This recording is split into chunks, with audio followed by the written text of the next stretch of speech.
Saudari dan saudara terkasih, saat ini kita sedang memasuki masa Prapaskah, masa tobat yang ditandai dengan pantang dan puasa sebagai bentuk latihan, terutama untuk mengenali gerak-gerak batin yang muncul dalam hati kita.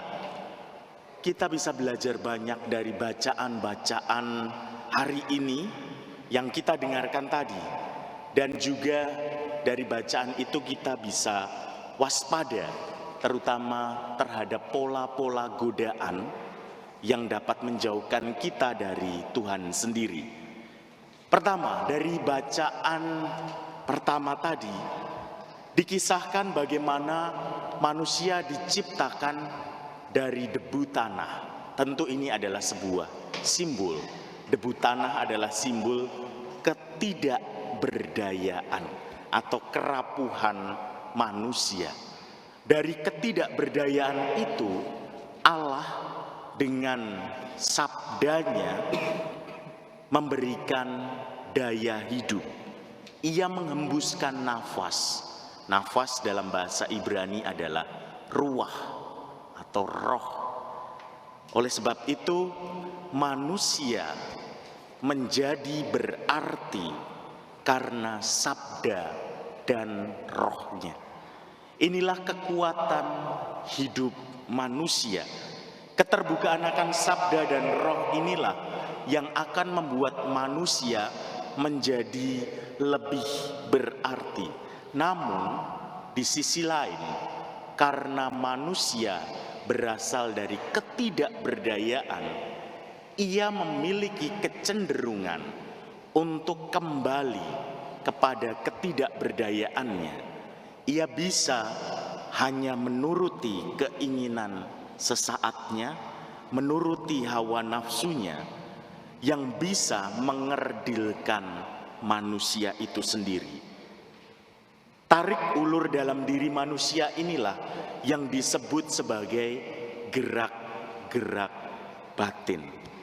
Maka dalam hidup ini kita seringkali mengalami apa yang disebut sebagai pilihan. Mau mengikuti ini atau mau mengikuti itu. Mau mengikuti yang baik atau mengikuti yang buruk. Atau level yang lebih tinggi lagi, mau mengikuti yang baik atau lebih baik. Kepekaan untuk memetakan gerak batin inilah latihan kita selama masa Prapaskah ini. Dan yang kedua, dari bacaan kedua tadi, kita ditunjukkan bagaimana godaan itu akan ada di dalam hidup kita. Namun kita tidak perlu takut, kita tidak perlu menyerah, karena rahmat pun juga akan terus berlimpah bila kita tegas dan berani memilih mana yang lebih baik.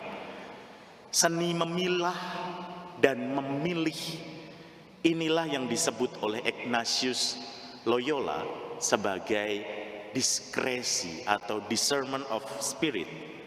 Dalam diskresi itu, pertama-tama yang dibutuhkan adalah ketenangan, keheningan. Setelahnya kita lihat mana gerak-gerak batin yang akan menjauhkan kita dari Tuhan dan sesama, dan mana gerak-gerak batin yang akan mendekatkan kita pada Tuhan. Biasanya gerak-gerak batin itu memiliki pola-pola tertentu atau sifat-sifat tertentu. Ada sifat godaan yang serba ingin disembunyikan. Ada yang sifatnya sangat menyangatkan. Orang yang malas, godaannya dibuat semakin malas. Orang yang terlalu peka dibuat terlalu peka, sehingga ketika sedikit melakukan kesalahan, dia merasa sangat down dan akhirnya menjauh. Ada juga pola godaan yang menyerang pada titik lemah seseorang dan lain-lain. Intinya, kita perlu sadar apa yang menjadi kecenderungan diri kita yang negatif, karena itulah yang akan menjadi pintu masuk dari godaan itu sendiri. Dan ketiga, Bagaimana kita bisa belajar mengatasinya? Kita bisa belajar dari Yesus dalam bacaan Injil tadi. Penulis Injil itu melukiskan adanya 3 buah godaan yang dialami Yesus setelah berpuasa. Ketiga godaan ini ingin melukiskan ketiga kecenderungan yang sering menjadi pintu masuk godaan bagi manusia secara umum. Yang pertama, mengubah batu menjadi roti. Apa maknanya? Apa simbol yang ada di dalamnya? Ini adalah simbol hal-hal yang instan gampangan. Orang yang secara fisik maupun psikologis sedang menurun, biasanya, tidak semua, akan mengejar hal-hal yang sifatnya mudah, yang sifatnya instan, tidak butuh proses panjang. Atau ada godaan yang menyerang pikiran yang mengatakan, paling hasilnya sama saja, ngapain harus susah-susah.